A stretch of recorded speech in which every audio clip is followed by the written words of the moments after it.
রাজধানী ঢাকার আগারগাঁওয়ে মেট্রো স্টেশনের পাশেই ১২ একর জায়গায় অবস্থিত রয়েছে বাংলাদেশ বিমান বাহিনী জাদুঘর।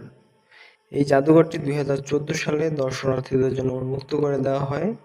এখানে গেলে আপনারা দেখতে পারবেন বাংলাদেশের মহান স্বাধীনতা যুদ্ধে ব্যবহৃত বিভিন্ন বিমান এবং যুদ্ধযান, যেগুলো দিয়ে বাংলাদেশ স্বাধীনতার সময় অংশগ্রহণ করেছিল। এছাড়া আপনি এখানে আসলে অনেক ঐতিহাসিক জিনিস দেখতে পারবেন। অর্থাৎ আপনি যদি বিভিন্ন বিমান বা এয়ারক্রাফট এগুলো দেখতে চান একেবারে বাস্তবে, তো এখানে চলে আসবেন। কারণ এখানে যেগুলো রয়েছে সেগুলো মূলত যুদ্ধে ব্যবহৃত এবং বাংলাদেশ বিমান বাহিনী ব্যবহৃত বিভিন্ন যুদ্ধযান, ফাইটার জেট এবং বিমান বাহিনীর প্রয়োজনের জন্য বিভিন্ন মালামাল বহনের জন্য বিভিন্ন যে এয়ারক্রাফটগুলো রয়েছে সেগুলো কিন্তু এখানে আপনারা দেখতে পারবেন। এখানে রয়েছে বাংলাদেশ বিমান বাহিনী ব্যবহৃত বিভিন্ন বিমান, যা বাংলাদেশের ঐতিহাসিক সময়ে ব্যবহার করা হয়েছিল। যেমন বাংলাদেশের মহান মুক্তিযুদ্ধের সময়ে যে বিমানগুলো ব্যবহার করা হয়েছে সেগুলো কিন্তু আপনারা এখানে দেখতে পারবেন। তো এইখানে রয়েছে বাংলাদেশের স্বাধীনতা যুদ্ধের অপারেশন কিলো ফ্লাইটে ব্যবহৃত বিমান। এছাড়াও রয়েছে বাংলাদেশের অন্যতম একটি ফাইটার জেট MiG-29, এবং এখানে আপনারা যে বিমানের যে গোলা বারুদ বা বোমা সেটিও দেখতে পারবেন। এবং এখানে কয়েকটি বিমান আছে যেখানে আপনি উঠতেও পারবেন। তো উঠার জন্য আবার যে আপনাকে আলাদা এন্ট্রি ফি দেওয়া লাগবে। তো এই বিমান বাহিনী জাদুঘরের প্রবেশ মূল্য হচ্ছে 50 টাকা। কিন্তু আপনি যদি এইখানে বিমান, হেলিকপ্টার আছে সেগুলো যদি আপনি উঠতে চান,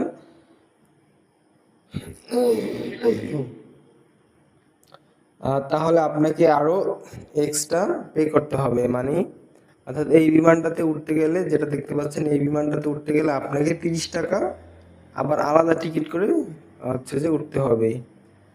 আর ওই পাশে রয়েছে আরো একটি বিমান, সেটাতে উঠতে 100 টাকা লাগে। আর অন্যান্য গুলোতেও 30 টাকার মতো লাগে, যেগুলো যুদ্ধ জাহাজ, মানে ফাইটার জেট।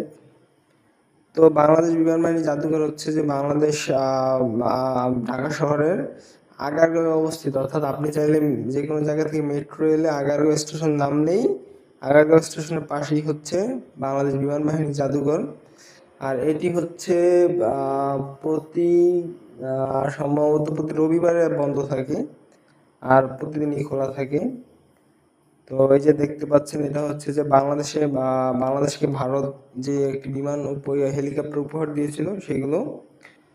তো ভিডিওতে আসলে দেখতে যতটা ছোট মনে হয়, আপনি বিমান বাহিনী জাদুঘরে প্রবেশের পরে আপনি আসলে এগুলো দেখে আসলে খুবই চমৎকৃত হবেন। এবং এগুলো আসলে দেখতে আসলে খুবই জায়ান্ট প্রকৃতির। আসলে স্মার্টফোনের স্ক্রিনে আপনি আসলে ওইভাবে দেখতে পারবেন না। তো এখানে দেখতে পাচ্ছেন যে বিমানটি, এটার বিভিন্ন তথ্য এখানে রয়েছে, আপনারা চাইলে সেটি পড়ে নিতে পারেন। এই অবস্থা। তো এবার সামনে দেখি কি করা যায়। তো সামনে আমরা আরো একটি হেলিকপ্টার দেখতে পাচ্ছি। হেলিকপ্টার গুলো আসলে সাইজে অনেক বড়, এগুলো।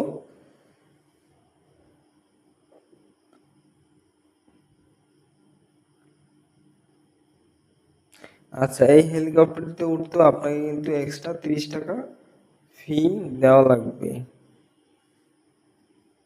আচ্ছা,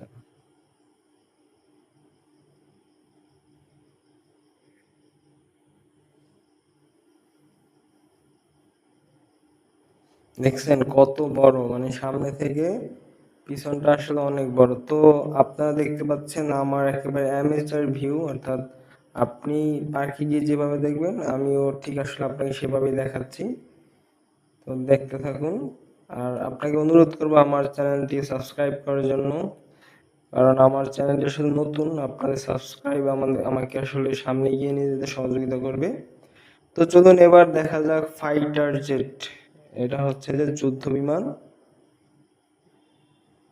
এটা যে রাশিয়ার তৈরি একটি যুদ্ধ বিমান। তো এই সিরিয়াল আসলে অনেকগুলো যুদ্ধ বিমান রয়েছে।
আচ্ছা, বোমো রকেট বেসমেন্ট উঠান নিষেধ।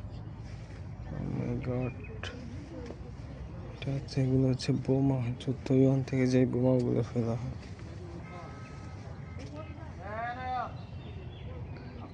ব্রিটিশ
আপনাদেরকে দেখাবো, এটা হচ্ছে বিমানের পিছন দিক থেকে, তো ভিতরটা কিরকম দেখা যায় তো সেটাই আপনার এই মুহূর্তে দেখতে পারবেন।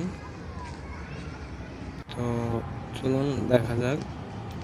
তো এটার মধ্যে দ্বিতীয় বিশ্বযুদ্ধে ব্যবহৃত B-25 বোমারু বিমানের প্রপেলারের ধ্বংসাবশেষ এখানে রেখে দিয়েছে। আর এইখানে হচ্ছে যে দ্বিতীয় বিশ্বযুদ্ধের সময় একটি propeller debris from World War II, মানে দ্বিতীয় বিশ্বযুদ্ধে ব্যবহৃত B-25 বিমানের ধ্বংসাবশেষ দেখতে পাচ্ছেন। বাংলাদেশ স্বাধীনতা যুদ্ধের অন্যতম বীরত্বগাথা একটি ইতিহাস হচ্ছে অপারেশন কিলো ফ্লাইট।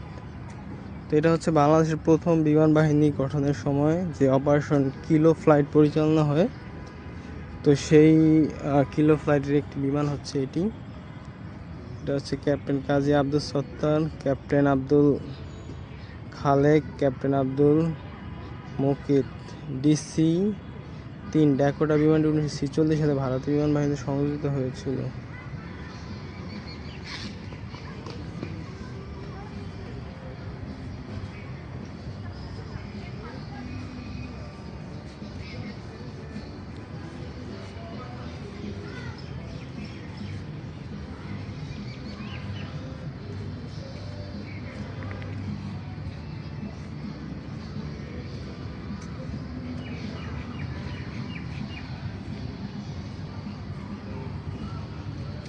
এইখানে হচ্ছে বাংলাদেশ বিমান বাহিনী জাদুঘরের দক্ষিণ দিকে শিশু কিশোরদের জন্য বিভিন্ন বিনোদনমূলক ব্যবস্থা রয়েছে এখানে।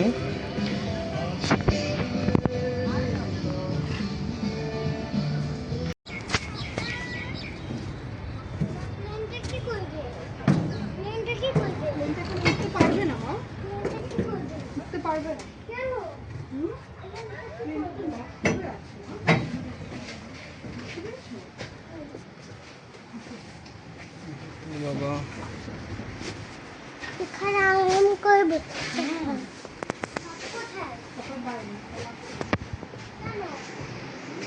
আমাদের পাইলট